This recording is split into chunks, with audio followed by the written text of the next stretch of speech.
We will start with Tiffany Dufu. Tiffany? Oh, thank you. Um, it's really a pleasure to be here. We were asked to give an introduction, which we answered two questions.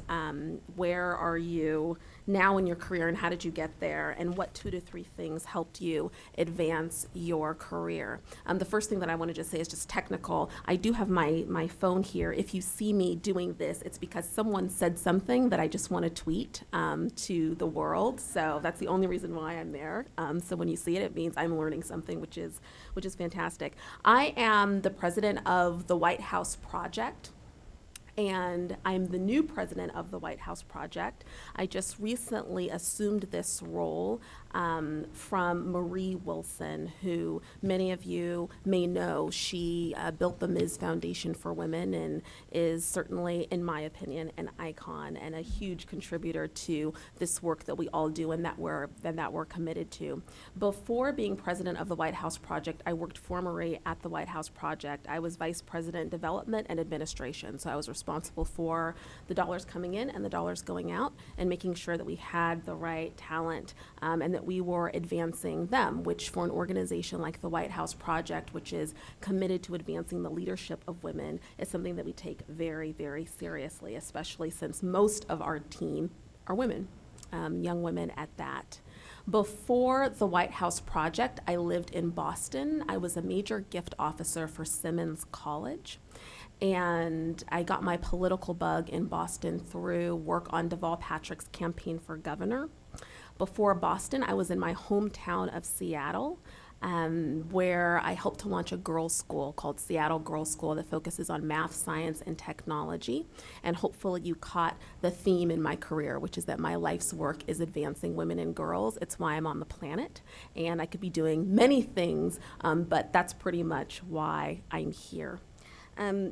2 to 3 things that have helped to advance my career, and there's many different things, but I think for the purpose of what we're here to talk about tonight, there's really the first, which is hope, which is really the reason why I'm here. When my mother found out that she was pregnant with me at the time, my parents were living in Watts, LA in the 70s, and it was a rough place at a rough time. She was 19 years old, and she suggested, and that's probably a nice way of putting it, to my dad that in order to create a different future for our family, that they would need to get out of that environment. And so she basically told him to join the military because that was the only option that she could perceive at that time.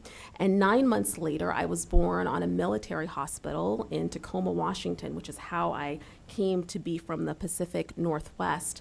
But either way, I start with that because without that vision and without the hope of my mom and really creating a new kind of opportunity and paradigm for our family, there's just no way I would be sitting here in front of you as president of the White House Project for sure. And the hope of my dad, I have a 5-year-old and a 2-year-old, and a couple of years ago when I was pregnant with my second, I was having a bit of a sentimental moment with my dad where I was telling him about what I wanted for the future for this child. And I asked him, Daddy, when Mom was pregnant with me, what did you want for my future? And he got very quiet.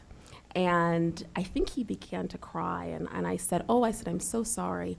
He says, no, he says, I actually am embarrassed of what I wanted for you in terms of your future when your mom was pregnant with you. And I said, how could that possibly be?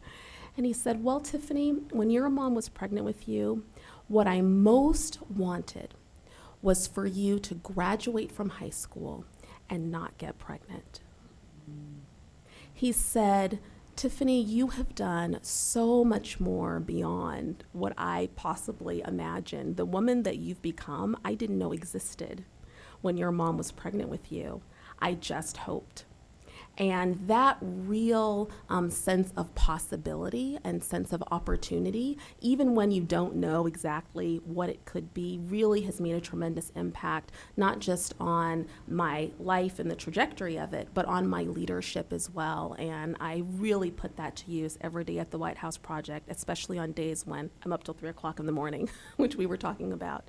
The 2 other things that have been very influential for me in my leadership and my career are mentors and sponsors. Mentors I call them my sages. They're groups of women mostly, but I have a couple of mentors who are men who value is what they share with me, the advice and the insight to me when I'm in the room. And I've had the same pretty much group since I was in college, and they know the good, the bad, the ugly. They know me very well, and anytime I have a turning point or an opportunity, I go to them to get advice.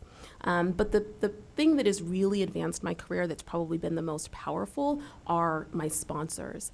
I've had 2 sponsors in my career. The first was a woman named Janie Williams in Seattle, a very powerful woman. Her father was the architect that built the Space Needle. And she's a very prominent philanthropist. And when I was helping to get Seattle Girls School off the ground, she really saw me and made an investment in me.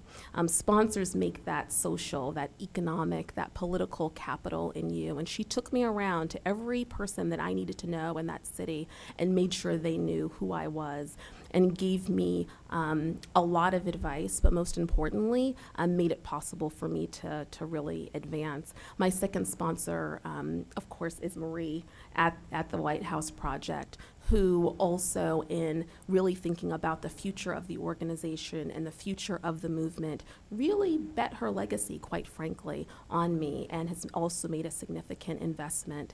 And again, that's been a really important part of my career advancement. So I'll share more as we go along, but here's the introduction. Well, thank you very much. And now I think some of you know the difference between sponsors and mentors.